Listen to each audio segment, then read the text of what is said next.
Hello student, आज आपण बघणार आहोत इयत्ता 6वीचा प्रॅक्टिस सेट 9.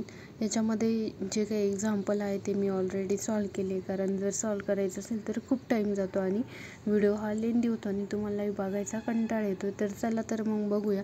पहिल्याचा जो काही क्वेश्चन आहे तो काय, कन्वर्ट इंटू इम्प्रॉपर फ्रॅक्शन. म्हणजे तुम्हाला काय करायचं आहे, जो काही मिक्स नंबर्स दिलेले ते काय करायचे, इम्प्रॉपर फ्रॅक्शनमध्ये कन्वर्ट करायचे. आता इथं काय हे माझं जे काही एक्झाम्पल आहे ते मी लिहिलेलं नाही. ॲक्च्युअल एक्झाम्पल काय होतं आपलं, 7 2/5. 7 2/5. मग आपल्याला कसं लिहायचं आहे, 7 + 2/5. आता इथं जो काही 7 आहे, इथं 7चा जो काही डिनॉमिनेटर आहे तो किती आहे, 1, आणि इथं किती आहे, 5. म्हणजे आपल्याला डिनॉमिनेटर सेम करायचं असेल तर न्यूमेरेटर आणि डिनॉमिनेटरला काय करावं लागणार आहे, 5ने मल्टिप्लाय करावं लागणार.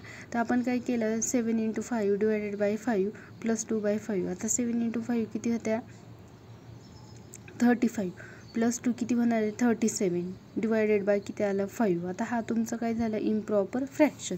सेकंड जे काही एक्झाम्पल आहे ते काय दिलेले तुम्हाला, 5 आणि काय 1/6.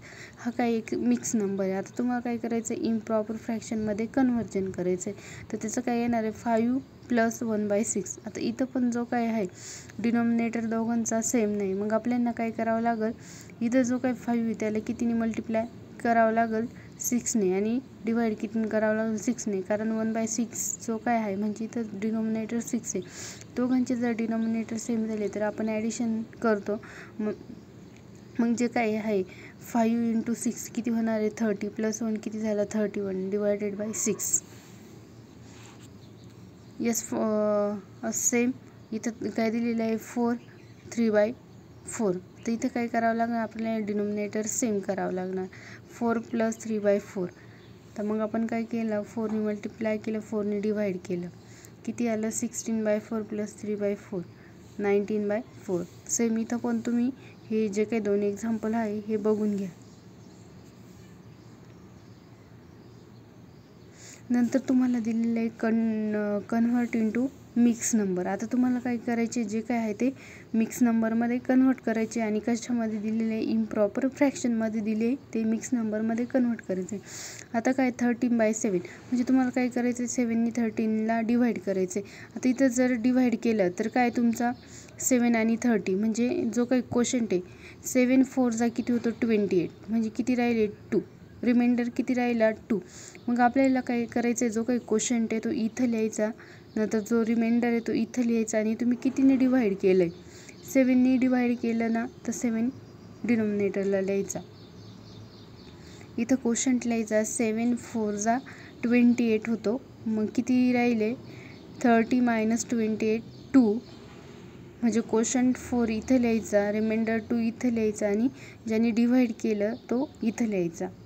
नंतरचं एक्झाम्पल आपण बघूया, 7 / 4. 4ने काय करायचं, तुम्हाला 7ला डिव्हाइड करायचं. आता काय करायचं, इथं दिलेलं आहे तुम्हाला 4 आणि 7.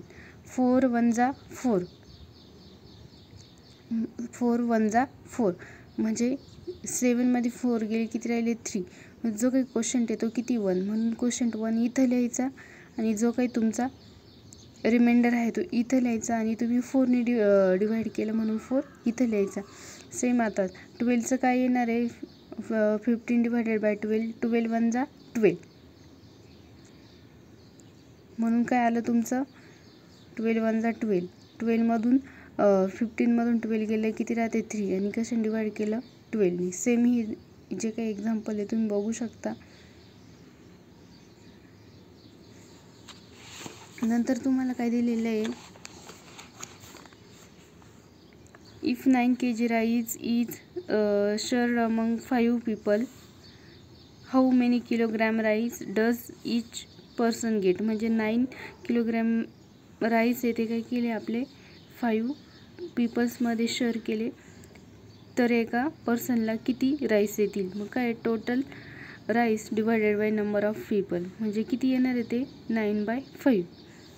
इथं काय दिलेले तुम्हाला सेम एक्झाम्पल आहे, to make a 5 shirt of same size 11 meters of cloth is needed, how much cloth is needed for 1 shirt.